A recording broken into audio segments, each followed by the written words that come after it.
Noise. Hi, everybody. Welcome to our latest episode of Vox Vomitus. I am your host, Jennifer Ann Gordon, the Gothic horror novelist that wrote Beautiful, Frightening, and Silent, and the Hotel series, which includes my newly released book that actually comes out tomorrow called When the Sleeping Dead Still Talk. Yay, me! I am joined once again by my Vox Vomitus vixens, Miss Tricia Ridinger McKee, the author of the Beyond series, and Miss Allison Martine, author of the Bourbon books. As you can see, we are missing our guest currently, but we have high hopes that Mr. Andrew Neiderman, aka the VC Andrews ghostwriter, will be joining us shortly. And I think maybe Andrew's just planning a dramatic entrance.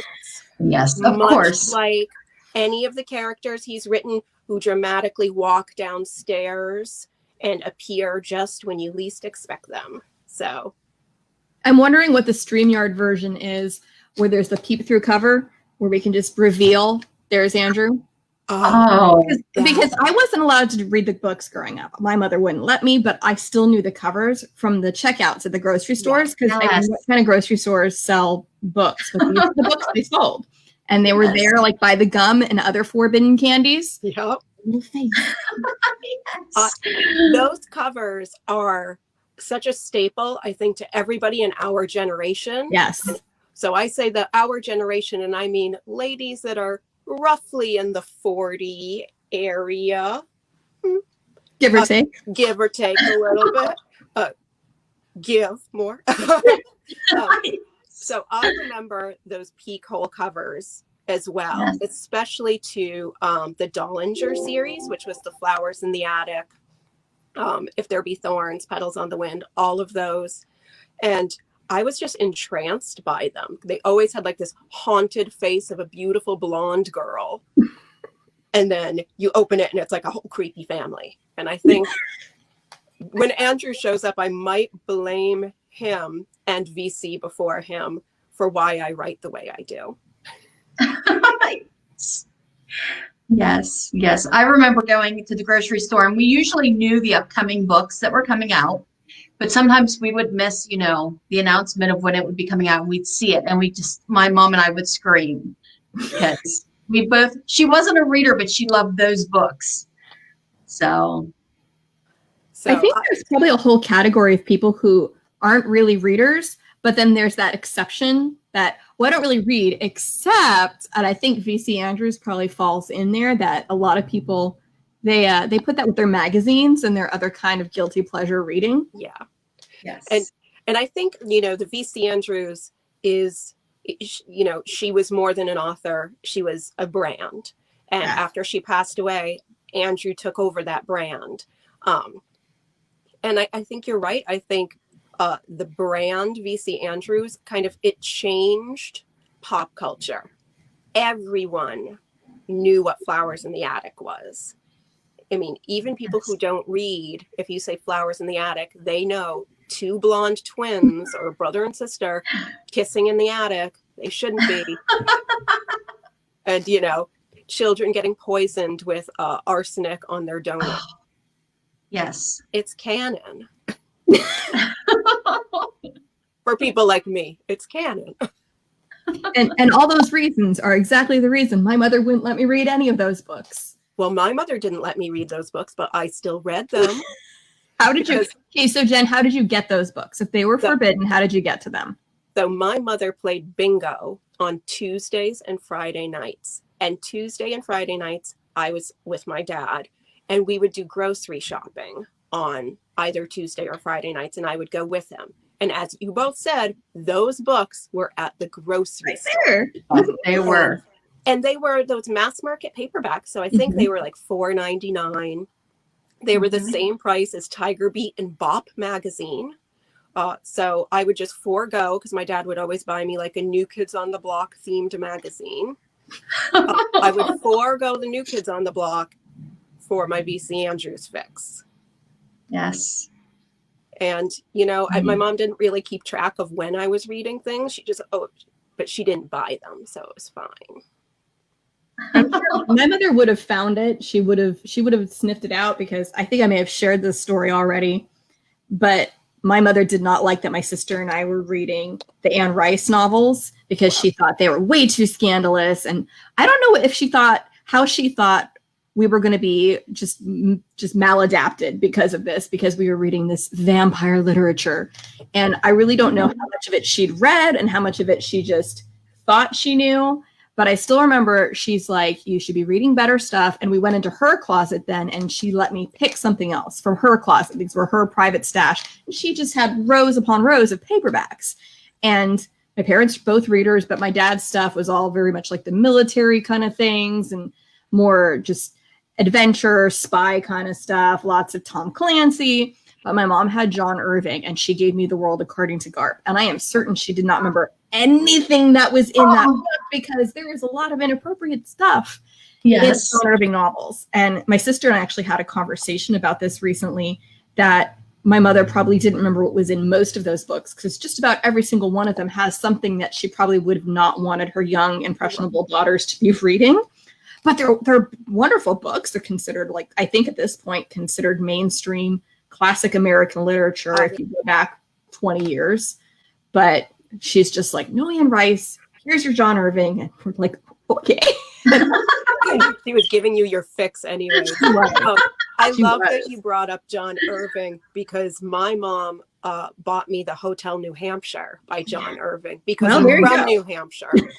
And she thought, I don't know what she thought, that it was just a book about New Hampshire. And she hadn't read it, had she? Yeah. Oh, I can't.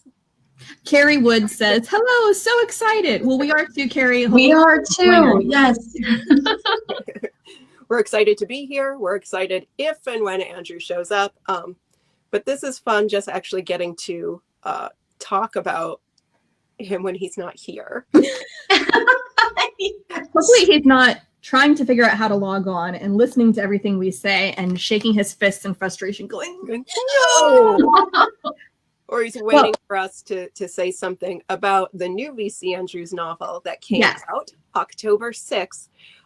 So V.C. Andrews fans and fans of Andrew, you know that most of the books are in these very long series. But this was actually a standalone book, and there's very few V.C. Andrews standalone books. So it was a fun, different style read for me from what I'm used to with V.C. Andrews. So it involved a character from England, which I'm not sure that's usually what he/she writes about. Usually I think it's that Pennsylvania, Virginia, upstate New York, Gothic, American Gothic kind of things. So it was a fun book, less creepy than they usually are until the very end. So this is not a spoiler. When you read the back of the book, you know that you're getting something a little bit different from this V.C. Andrews book. But go ahead, Jen. I was just going to say, I was thrilled to get an ARC copy of it from Simon & Schuster. So thank you, Simon & Schuster. Well, and I listened to it on the audio. So it was interesting because it was a female narrator and she had an English accent when she was doing the characters from England, and then did the other voices for the rest of the characters because the character's from England, but it's set in New York. So we've got kind of two different settings there. And I wasn't sure how that compared to a lot of the other books previously in the series, previously in the V.C. Andrews brand. But then also, as you pointed out, Andrew Neiderman writes under his own name as well, and is probably most well known for The Devil's Advocate, which became a movie starring Trisha's boyfriend, Keanu Reeves. She blushes. She knows. Keanu Reeves, which I've never seen the movie. So if either one of you have seen it and would like to share what happens, other than is Keanu Reeves a lawyer? Yeah. Is that right? Okay. So The Advocate really is supposed to be literally Devil's Advocate. Okay. Yes. So I barely remember the movie, so I'm going to go first. It's been a while. But what I feel like is it's kind of meta in a way, because I feel like the devil is a lawyer. Is that Al Pacino is like the devil? And he kind of, from what I remember, yes, snares a young couple, Keanu Reeves and Charlize Theron of the movie, into like this new way of life. So it kind of has this Rosemary's Baby vibe, where this young Southern couple gets whisked into this brand new world that's very cosmopolitan, and there's a very high price for success. And I think it's literally a bargain with the devil. And I want to say, block your ears, everybody, if you don't want a spoiler, that the wife has sex with the devil, the Al Pacino character, or she gets pregnant because of some deal they made. It's something like that. It's been so long since I've seen it. If I remember liking it. Just put it in the comments. We'll read it and we'll know. Yes. Spoilers in the comments, please. Yeah. So again, I hope Andrew shows up, because for me today was going to be really exciting, because not only were we going to have an author who had sold 140 million books worldwide, which is really crazy. I can't even comprehend those numbers. But we are going to be having an author who his work has been turned into so many movies.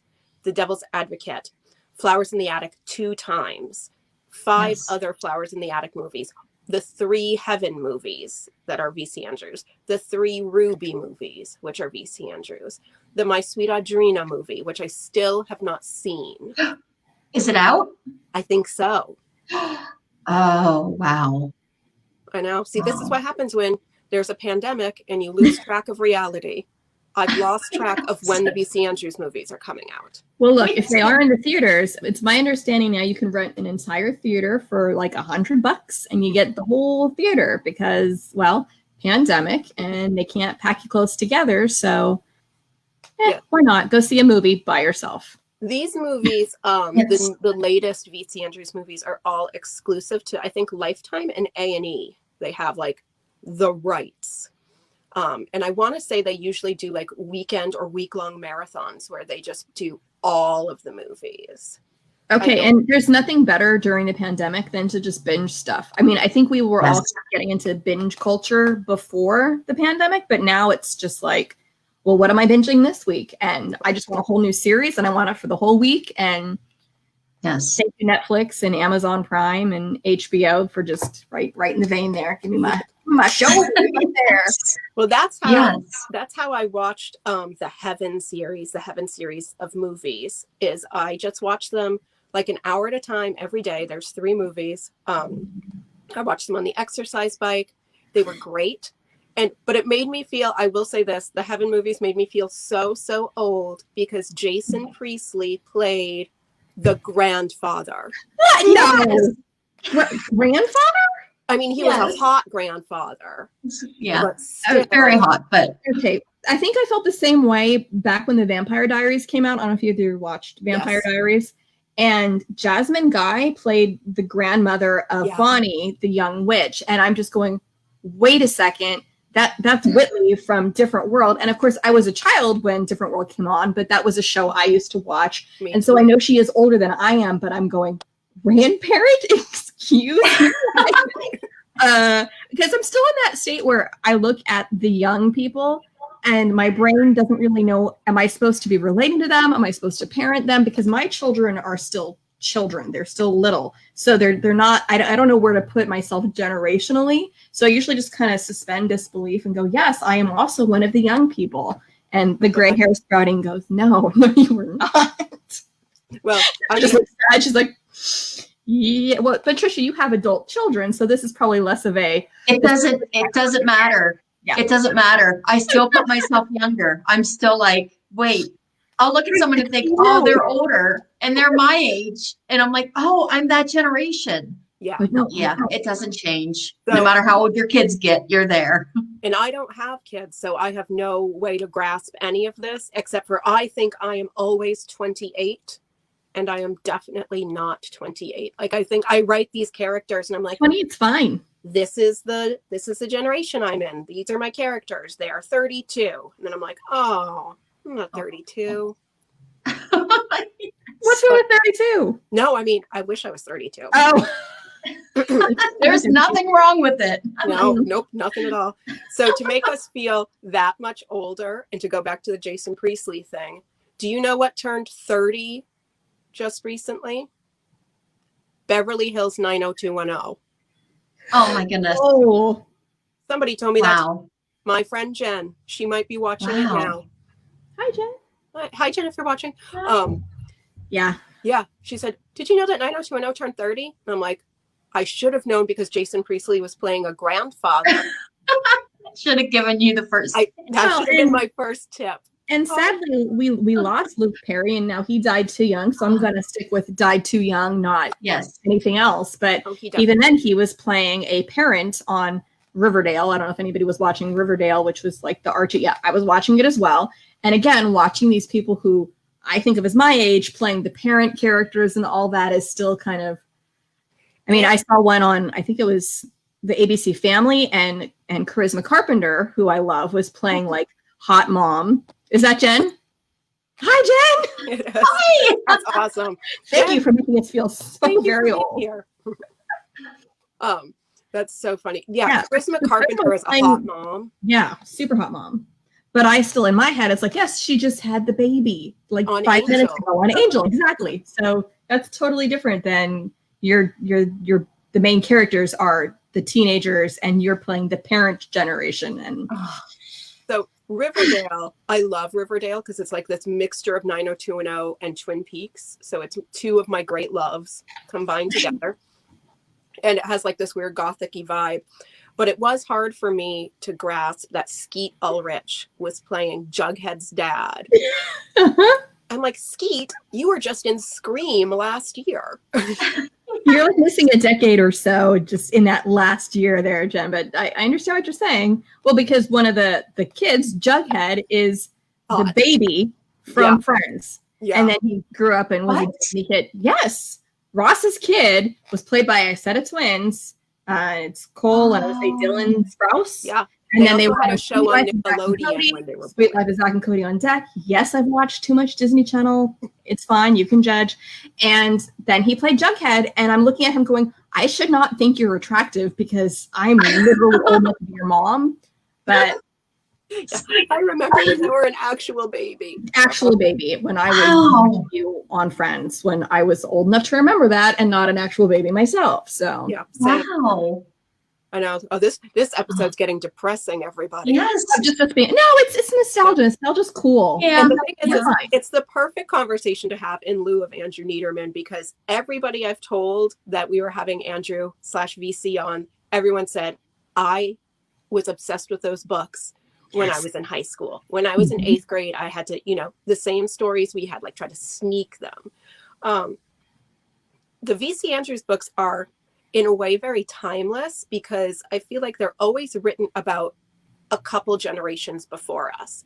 Even the new one, Whispering Hearts, had like a very 90s feel. It was 90s. That's when it was set. Mm-hmm. Talking about Mariah Carey and Jewel. Michael and Jewel. She's like, I love Jewel. She is very popular. So dated reference right here.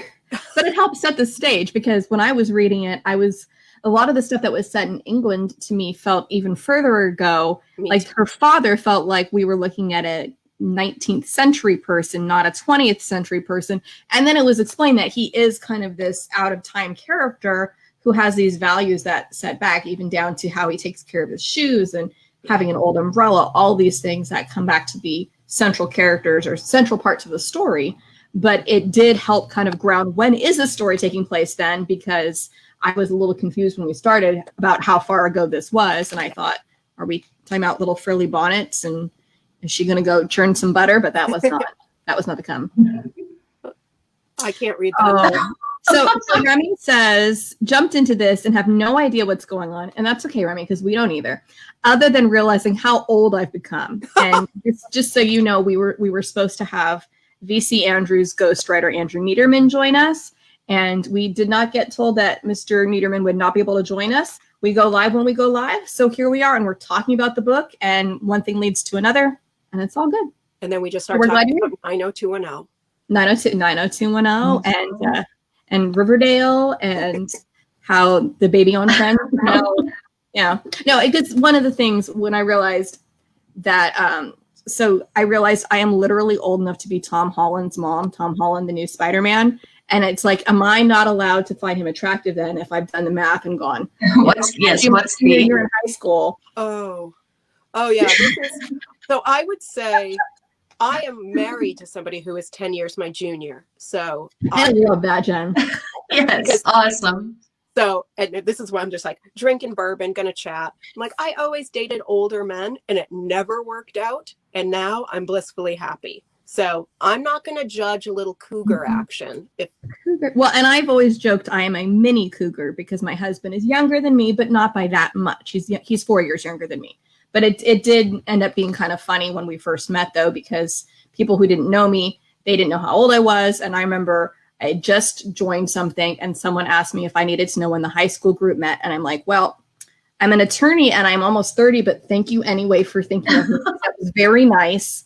But I don't think the high school group really needs somebody who's a decade past high school. But thank you. And then when people then saw us together, a lot of people just assumed I was his age minus a few years, because that's kind of the normal thing, that the woman is 2 to 3 years younger than her partner. So I just lost 6-7 years without even trying. And that was kind of like bonus. I know. So I have a very good friend. I don't know if she's watching this or if she'll watch it later. Her name is Sharon Sweet. And she told me once when we had lunch a couple years ago, she said, Roman is like Botox. He is making you younger. Because, again, people just assume that you're younger because you're with a younger man. And then I'm just like more active, I think, than I would be. I'm definitely happier than I would be without him. And people just assume that I am a little older, but they don't assume the 10 years. And maybe it's because I wear wrinkle cream many times a day. That just hurts. I'm not going to do that. Yeah. That just hurts. Oh, we can get to Boy Meets World next. I mean, that's true. Remy wanted to know if we get to Boy Meets World, because now isn't it Girl Meets World? Because Topanga and Corey grew up and had a kid, and then it's all about that kid. So I think I may have seen an episode or two. I didn't watch a lot of Boy Meets World. I watched a little bit. I liked Topanga a lot, and I liked Corey's best friend in that show. I had a little Nickelodeon style crush on him. And I will admit to watching a lot of Boy Meets World when I was obsessed with this Nickelodeon show called 15, which was a soap opera. 15? It was basically. What was that on? It was on Nickelodeon. It was in the late 90s, I want to say. Are we talking the same eras like Sabrina the Teenage Witch, the original version, not the terrifying, dripping blood Satan Pact version? Right. Yeah. Okay. Original Sabrina, Boy Meets World, 15. 15, I think, was only on for 2 or 3 years. It was a Degrassi junior high kind of feel, but without the awesome Canadian accents. And they never handled edgy things. So I guess like it was a drama version of Saved by the Bell. Are you telling me Saved by the Bell was not a drama? Only the episode where Jesse Spano gets hooked. I'm so excited. I knew that episode. So excited. That episode is everything. It is. It really is. Okay, what was Ryan Reynolds on? Amy J. Lewis says Ryan Reynolds was little. What was Ryan Reynolds on when he was young? Was on the Mickey Mouse Club, I think, wasn't he? Maybe. With Justin Timberlake and Britney Spears. That part I knew. Okay, Amy, come back and tell us when Ryan Reynolds was little, because I know he was, but I don't think I knew of him before he was on Van Wilder, maybe? Yeah, I think that's when I... Not his best work. Not. Was it better than Green Lantern? I mean, yes, probably. I think it was similar. Trisha, what were your guilty pleasures TV show when you were a kid? Hey, Amy says he played Billy on 15. Jen, come on, you didn't know this? This wasn't the reason you were watching it? Shut up. Now. I'm not the one saying it. I'm just repeating what Amy said. I know. He played everyone. I Billy don't have my glasses, so I can't read the comments. Like, that's why I'm wearing mine. I was on 15. I will be seeing my dog today. Was he the one dating the pretty blonde girl Ashley who had like a baby lisp? She had like beautiful hair and she looked like a cherub and she had like this kind of like sexy girl voice, like Marilyn Monroe kind of lisp. Okay, so you said baby list. I thought you said baby list, like she was looking for baby daddies or something. Oh no. It wasn't that edgy, so I got really confused there for a minute. This was Nickelodeon. Okay. So Trisha, what were you watching? We know you were reading VC Andrews. What were you watching? You know, I watched some shows. I watched Beverly Hills 90210. I love the 80s movies. And when we were talking about There was a show where Molly Ringwald was the mom. And I remember thinking. She's on Riverdale. She's the mom on Riverdale. Because so Archie, because Riverdale set Archie comics. So the kid who plays Archie, KJ Appa, I think his name is, his hair is dyed a very unnatural shade of red, and she's the mom. And it's like, well, there you go. There's the redhead right there. And Luke Perry's the dad, or had been the dad. Oh, my goodness. And that just knocks you into reality, because Molly Ringwald was in all those 80s movies. And it's like, what is she doing in this part? So I like the movies. That was my guilty pleasure. I'm not sure about the shows. I like I said, Beverly Hills, Melrose Place. Melrose Place was so edgy, I thought. Yes. But sometimes they did like drugs. I was going to ask, so didn't Kelly Kapowski, I'm blanking, Tiffany Amber Thiessen, doesn't she end up on Melrose Place later? She ended up on she was Beverly Hills. Okay. Yeah. But she went from being good girl to naughty girl. Yeah, to bad girl, Val. Was she ever a good girl, though? Was she? I kind of remember her as being She darker. was a good girl on, there were no not good girls on Saved by the Bell. Like, That's if you want true. to say the most edgy girl was either proto-feminist Jessie Spano or super kind of materialistic Lisa Turtle, but they weren't bad characters. They just maybe weren't perfection, but they were just caricature. She was only bad when she cheated on Zach Morrison. How dare she? I was really mad at her for that. Oh, wait, during the college years? What? In the college years? Is that what you're talking about? No, well, I think no. She did it even in the high school years because she ended up getting together with her manager boyfriend when she was working at the Max. Oh. Like she was waitressing extra because her dad lost his job. Do you guys not remember watching this? I don't remember. I remember all of this. I did watch the short-lived college season. Yes, so did I. I've never seen that. Oh, well, we didn't miss really anything. Really? They took out some of the key characters and threw in a couple additional characters, like a really, I don't want to say neurotic because Jessie was already kind of neurotic, but they said, you know what, Jessie Spano isn't neurotic enough. Let's have a more neurotic character on there. And there was a girl named Alex who filled that role, but had kind of a similar look with curly dark hair. And Annie Smith says, yes, Trisha, I love the 1980s movies and shows. And then Beverly Hills 90210 and The Breakfast Club are my favorite. Oh, The Breakfast Club. Yes. I think that's what I think of when I think 80s. You can learn so much about a person if you ask them which character in The Breakfast Club they relate to the most. It is like you could take that personality test, or you could just ask somebody what character in The Breakfast Club that they just are like, they have all the feels for. Because we all wanted to be Molly Ringwald. I knew I was not. So I knew there was no like. Yeah, I knew I wasn't. So no. I'm a hybrid Ali Sheedy and the Anthony Michael Hall character. I don't even know if I'm enough back then. If I was going like high school years, I was just straight Anthony Michael Hall nerd, just sitting there. I don't think I was even outwardly crazy enough to be sitting there doing the dandruff. I was like, I did painting. No, I would have been too. Are you is it Judd Nelson? Were you a Judd Nelson? I feel like you. Oh, how sweet. You know what? I think after high school, I probably turned that way. But in high school, I was all Ali Sheedy. I was the crazy outwardly, but yeah. But the blonde version. So it's funny because coming back to VC Andrews, when they're saying the little blonde face, I'm picturing Trisha and then a twin boy of Trisha, like next to her.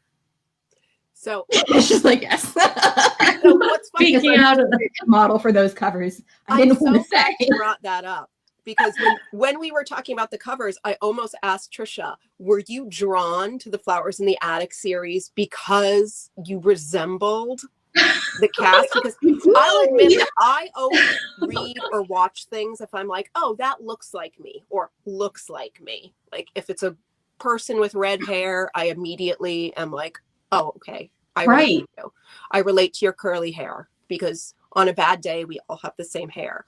And when I read the Flowers in the Attic books, when I read the Dollinger series, the thing I did not like about it is that I couldn't picture myself being there. I couldn't play any of those roles because so much of the characters are based on their family line, how they look, the incest. So they're very blonde.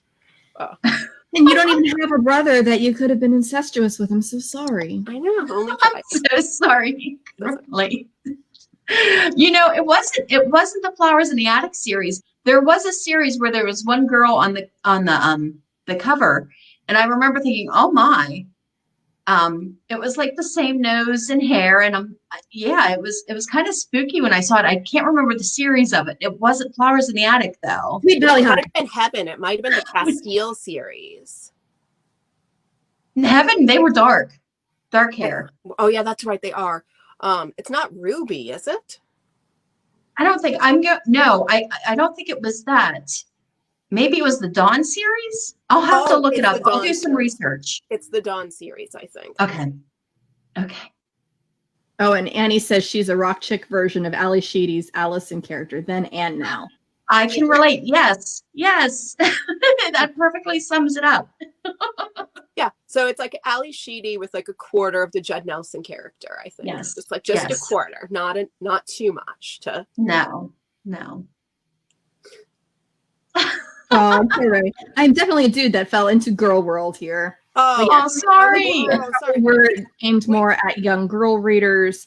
I don't know. I feel like a lot of the writing for that age, they assumed either young boys weren't reading, or I don't know. I'll have to ask just, okay, what were you reading back then? And I think more of them were reading Michael Crichton and just reading adult literature rather than stuff really aimed at that kind of tween and early teen demographic.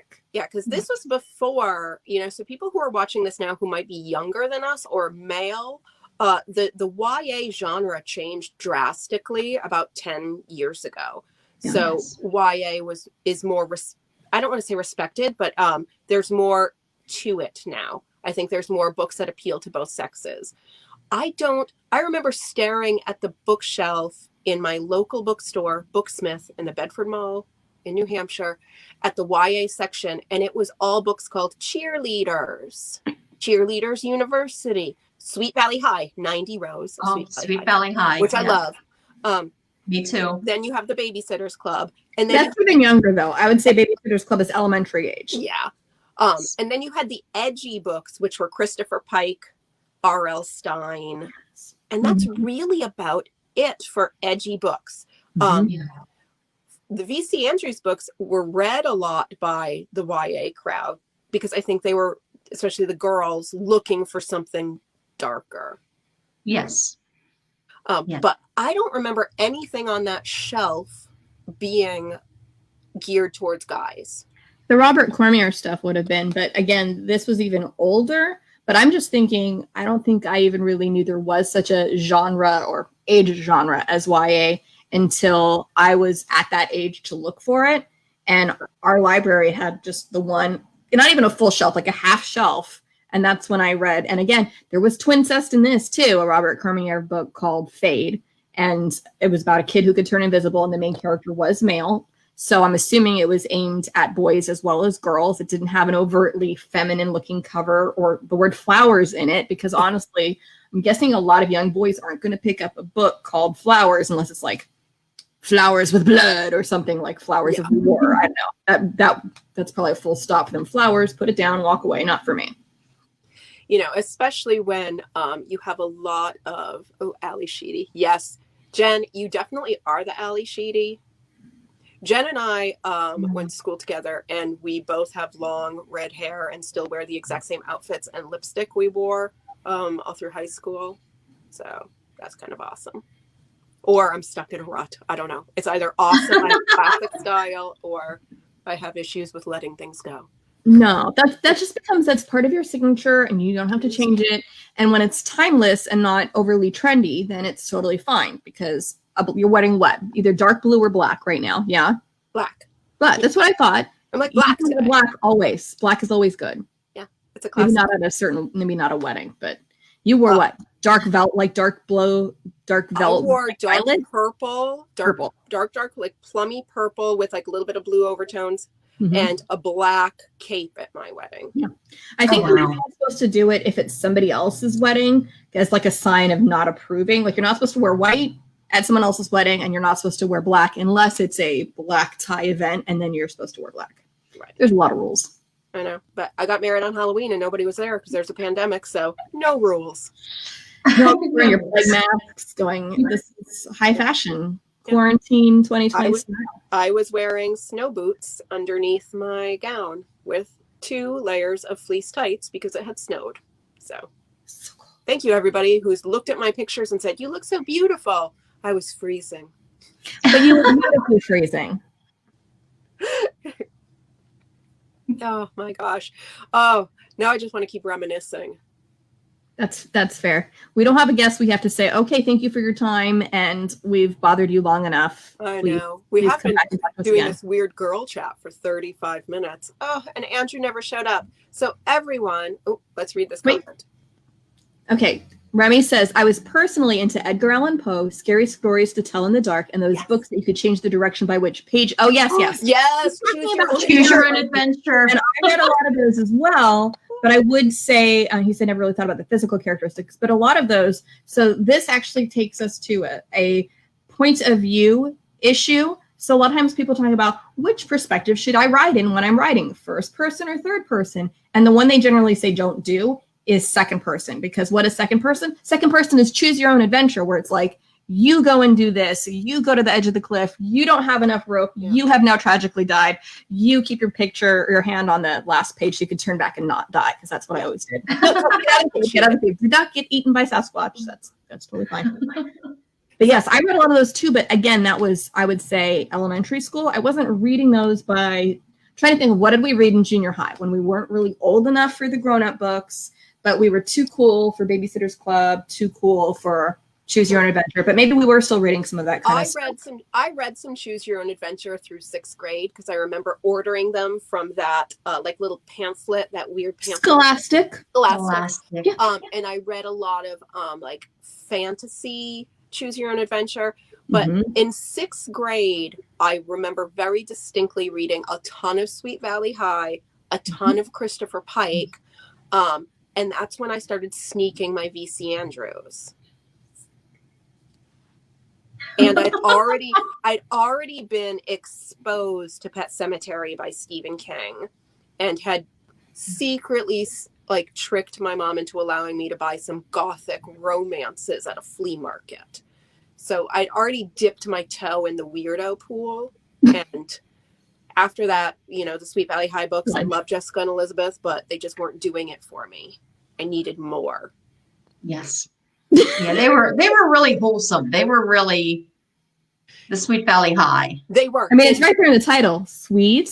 Yes. In book 5, I remember this to this day. In book 5, it was called All Night Long, and Jessica, the wild twin, dated an older guy who was 22. He had a mustache, and he touched her boob in a pool house under her bra. I was reading this in my math class in 6th grade. I remember because I was like, oh, under her bra. I remember that. I recently looked up that cover because I was like, I don't think I'm remembering this right. I remember it as Jessica being in the arms of a porno star where she's wearing a bikini. And I looked it up and I'm like, oh no, that is exactly. That was correct. Okay.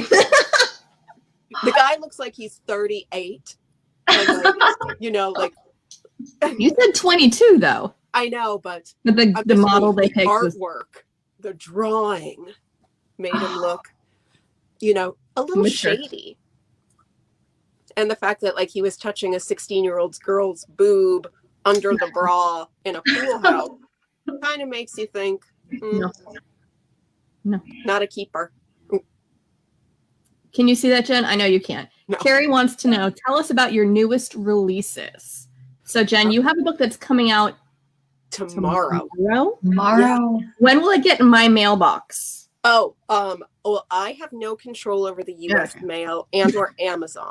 But I will say the last time I had a new release, I had people getting it 2 and 3 days after who bought the paperback. People who bought the Kindle book, it will be downloaded tonight at 12:01 a.m. And the Kindle's only $2.99. So I do have a new release. It hits tomorrow. It is the second book of my hotel series, and it concludes this story. So if you read From Daylight to Madness, which I know a lot, gimme. Like a lot of people did, it kind of ends, this is not a spoiler, on a cliffhanger. So definitely pick up this book. It's called When the Sleeping Dead Still Talk. It takes over the story and focuses more on the Frances character. Don't worry, people who fell in love with Isabel, she's still there. We're still on the island. Or are we? You never know with your books, Jen. You just never know. Okay, Trisha, tell us about when's your next book coming out? Because your last one came out last month. Yes. Go now. Beyond the Chaos, the third one in the Beyond series, comes out early-ish December. Early-ish December. I've got to get to work on your cover. I know, right? What are you doing? Oh, crap. How did it cover now? I've got it. Right? I'm probably holding it up. No. That's me. Is the book done? What's that? Is the book done? It is close to being done. It is close. I'm hoping this weekend done, and then we can worry about, going through the proper, editing and everything else. It's the last book in the Beyond series. For now, but I do think it is the last one. Feel like it should be the last one, or you've even I think so. I really do. I'm thinking of down the line maybe doing a prequel where Ella is young when she was Lila's age and kind of going back there, but that's going to be a while off. And then after the new year, my series, the Josie series, comes out. That's exciting. What's the title of the first one in the Josie series? I'm assuming it is not Josie and the Pussycats. Oh, crap. No. That's been done already. It's Through the Motions. Yeah, so yay. So, Allison, I am currently reading, I'm catching up on my non-horror reads because I don't write horror. After my horror binge of October that led into early November. I am catching up with Allison and Trisha's book. I am probably about 3/4 of the way done of your book Since September, which is the second book in the Bourbon books. So my question will be probably tomorrow or the next day when I'm finished with it, what happens next?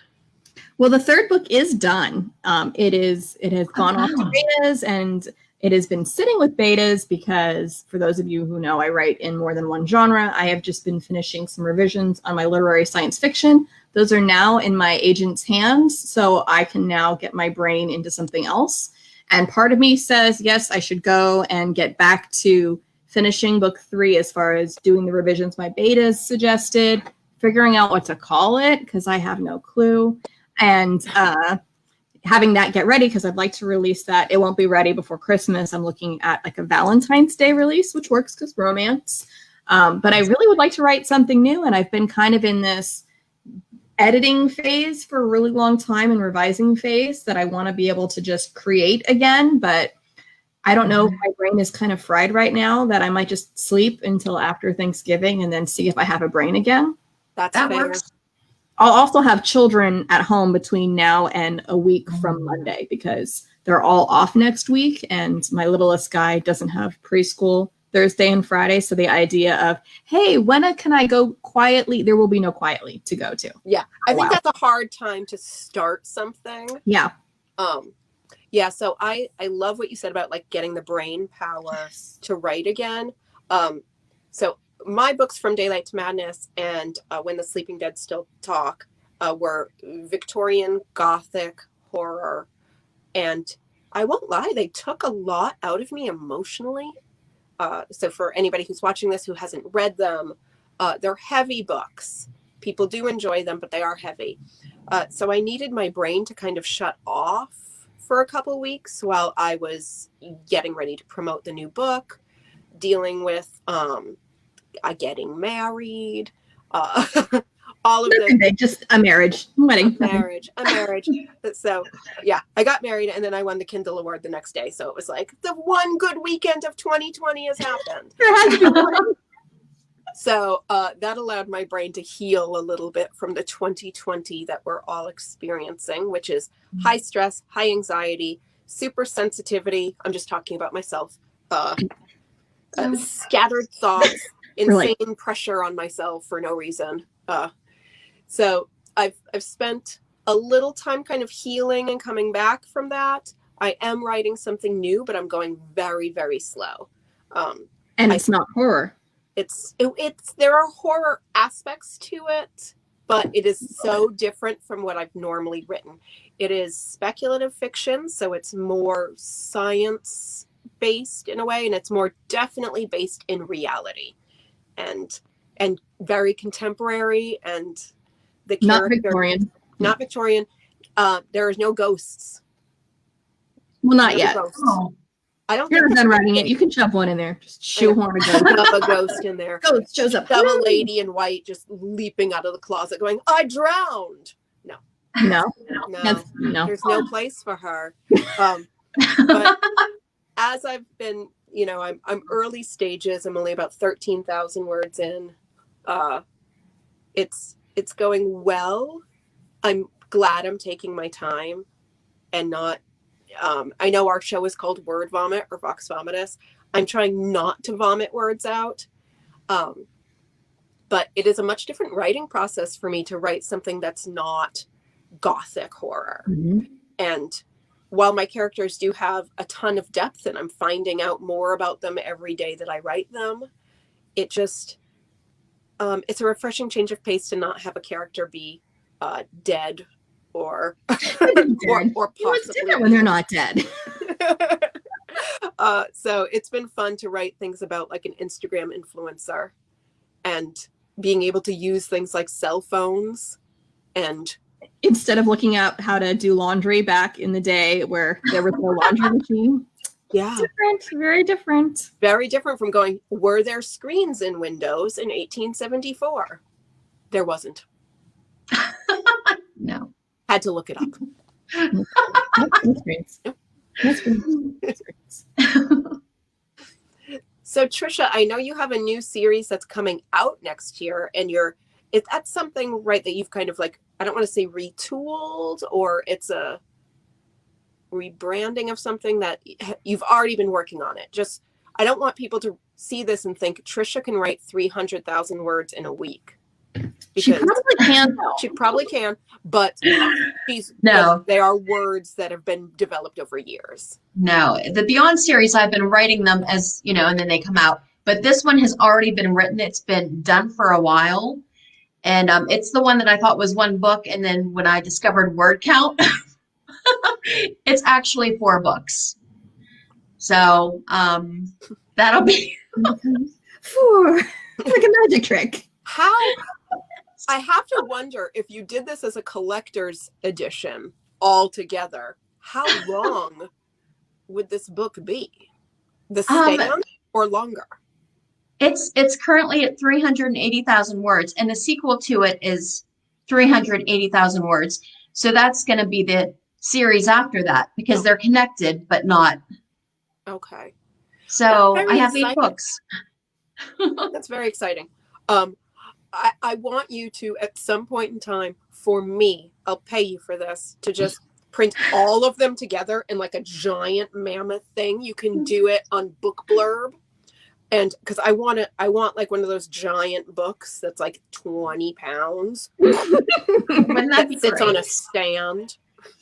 It has its own little lectern, and it's just there. A light. It's there to open with a fancy bookmark. This is how far I've gotten in the novel today.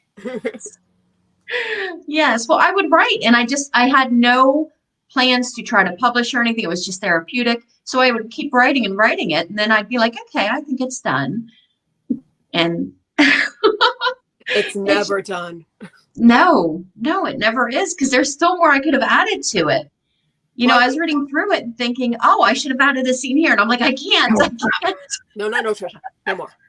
You have to cut 1 chapter for every chapter you add at this point. But what you can do is do some short stories. Yes. About your characters. And then you can release those separately, just as like, hey, either as a freebie for newsletter subscribers, or This is what saved me from my hotel series from just going on and on forever. Because every time I got a message from somebody that said, "Oh, I would love more so-and-so," I was like, they should get their own book. And I'm like, no, you don't, no. You don't give the postman his own book just because I described him as having a full beard. And I had one person go, "That postman sounds hot." And I'm like, oh. Wow, there's something. Yeah. And it's there's something there. No, there isn't. Just there because you adequately described a character does not mean they need to have their own standalone series. No, but the year 2020, if you mention somebody has like a good beard, everyone's like, yes, more. We're there. I'm there. Yes. Well, I'm bummed out that Andrew didn't join us today. We'll figure it out. We'll probably get him back.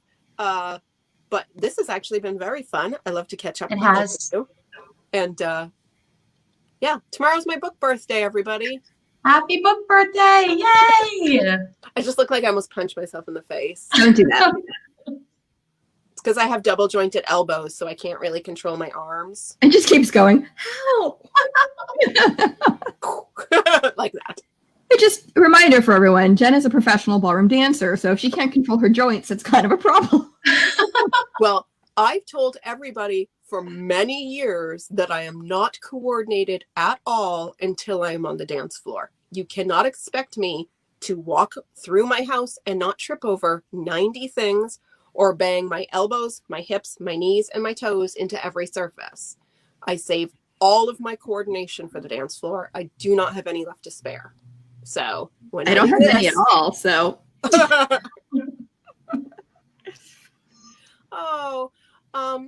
Thank you, ladies, for being here. And, we'll solve the Andrew Neiderman mystery. Oh, hi, Dawn. Is it weird? Like, I saw the name Dawn blurrily, and I was like, Dawn from the VC Andrews books has come. Yes, exactly. No. And Lily Lucchese says, "I'm sorry, I missed this. Too bad Andrew didn't make it, but I'm going to rewatch you ladies later." Yeah. And we will, I'm sure, get Andrew back. It was probably just some weird technical thing, or I know where I am right now, it's 15 degrees and very windy. So I don't know where Andrew is. So there's a very good possibility that there are chunks of this United States that do not have power right now. It happens. It happens. I was scared earlier when the wind kicked up. I'm like, oh. No. So thank you, everyone. We will keep you updated with updates about Andrew when he's going to come back.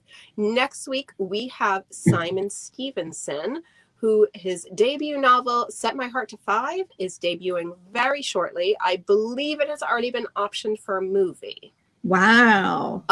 I have the ARC. I'm starting it probably first thing tomorrow morning / tomorrow night. Very excited. It's sci-fi, it's romance, it's weirdness. Yay. When you're done, will you mail me the book? Yes. I could mail it to you tomorrow. You're supposed to be reading it tomorrow. Unless I was like, oh, I don't know when it comes out. If it's not available in an e-version, I will mail it to you right away. Okay. But if it's not out, how am I going to get it unless you mail me things? I know. I was like, I'll gladly buy it because Hi, Terry. I have the book with me. It looks like a little toaster, and I love anything with a toaster. Is it Cylon? Okay. All right, everybody. Next week, same bat time, same bat channel. 6 p.m. Eastern Standard Time, 3 p.m. Pacific Standard Time. I don't know Mountain Time. It's in between. So that's 4 or 5. I don't know. So if you know the Mountain Time and you're watching this on the replay, just jam that in the comments because... I think it's 5. I think we established it's 5. I can't read that. Terry is saying... Hi, Trisha. Oh my gosh. Thank you, Vox Vomitus Vixens, for making this a very enjoyable 1 hour and a special extended episode when we don't have a guest. This has been a copywritten podcast from the Global Authors on the Air Network. I want to thank our producer, Roman Sorotin, our executive producer, Pam Stack, and everybody at Global Authors on the Air. Global Authors on the Air. Thank you, Andrew Neiderman, for being here and not being here. For entire discussion. I know. You were a wonderful muse to talk about, and we hope that we see you very soon, and we will see all of you next week.